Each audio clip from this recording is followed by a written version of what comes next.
Mozambique has declared 3 days of national mourning as authorities and aid agencies struggle to deal with the humanitarian disaster caused by Cyclone Idai. Here, the Disasters Emergency Committee will tonight launch an appeal to help the many victims. At least 300 people are confirmed to have died and hundreds of thousands have been left homeless after the cyclone devastated Mozambique and neighbouring Zimbabwe and Malawi. Strong winds and torrential rain have caused massive floods. This satellite image from today shows the scale of the catastrophe around the port city of Beira. The red areas show large swathes are still underwater and the floodwaters are predicted to rise even more. Juliet Bremner has the latest. Mile after mile of farmland turned into a lake of muddy water. Far below, the tiny specks are desperate people emerging from a building to try and claim a place on one of the waiting boats.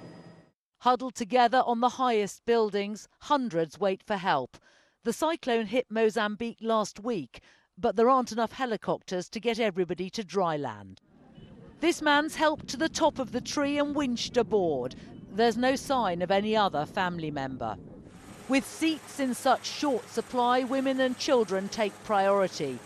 They're flown back to the relative safety of Beira Airport, checked over by doctors who say they've managed to evacuate several hundred of the most vulnerable. Most of them, the people coming out, were a little bit, seemed like they were a little bit shell-shocked, but, arriving, providing them with some relief, some food and some water, most of them calmed down. Attempts to travel by road were also thwarted.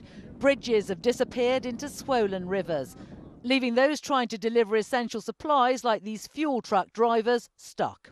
I just heard that the road is, as you see, so I park our trucks from Beira. I come to physical check ourselves. Grasping the first deliveries of international aid. Given the extent of the disaster, Britain has said it will increase its contributions to £18 million. Tonight, the Disaster Emergency Committee, an umbrella group of charities, is preparing to launch an appeal.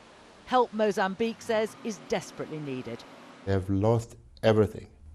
Most of them have lost everything because despite government warning, the magnitude of the problem could not be resolved. So it is a very tragic situation. It is, as I said, one that we have never ever witnessed before.